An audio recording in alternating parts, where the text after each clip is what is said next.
یہاں منعقد ہوا زوم پر جناب میاں محمد نواز شریف صاحب اور پاکستان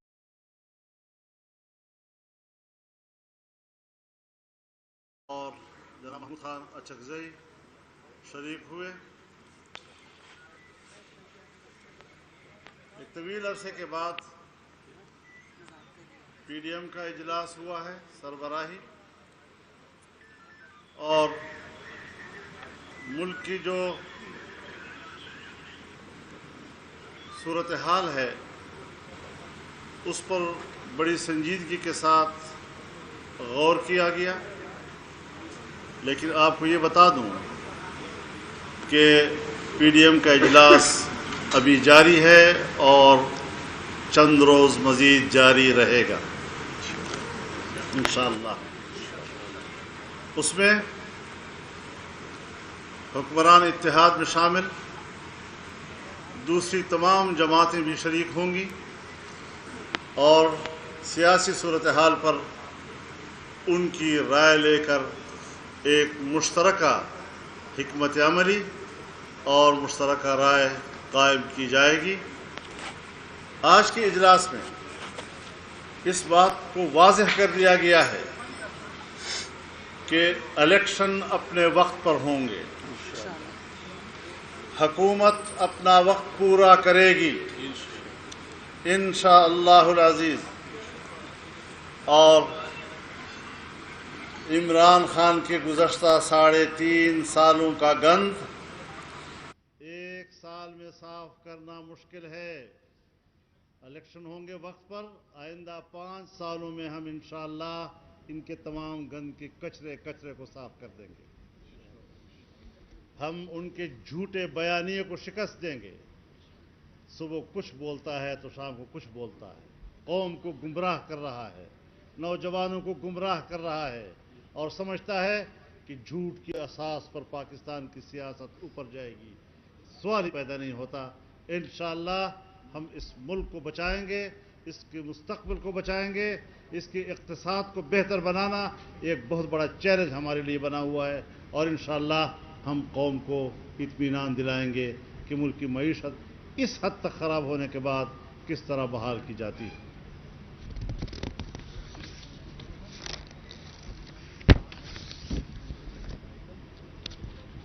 کچھ قراردادیں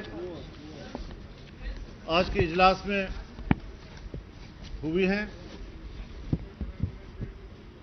تو اس حوالے سے جو قرارداد کا متن ہے میں وہ آپ کے سامنے پیش کر دیتا ہوں.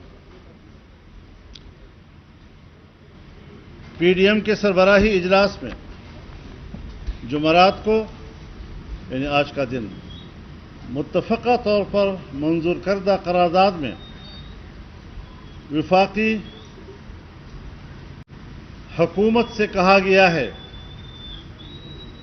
کہ فل کورٹ کے ذریعے آئین کے آرٹیکل 63A کی تشریح حاصل کرنے کے لیے صدارتی ریفرنس سپریم کورٹ بھجوایا جائے.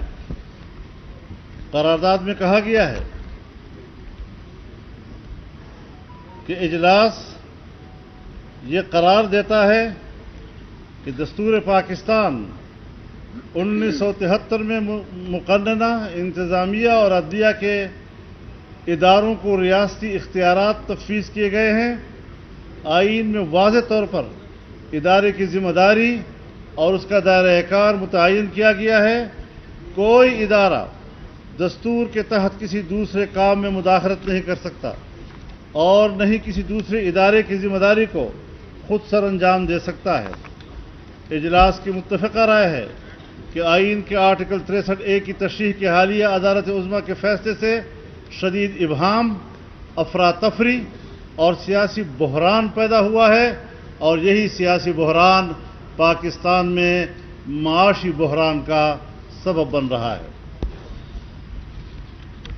فیصلہ دینے والی عدالت عظمیٰ کے 5 رکنی بینچ کے 2 معزز جج صاحبان نے 3 جج صاحبان کی اکثریتی رائے سے اختلاف کرتے ہوئے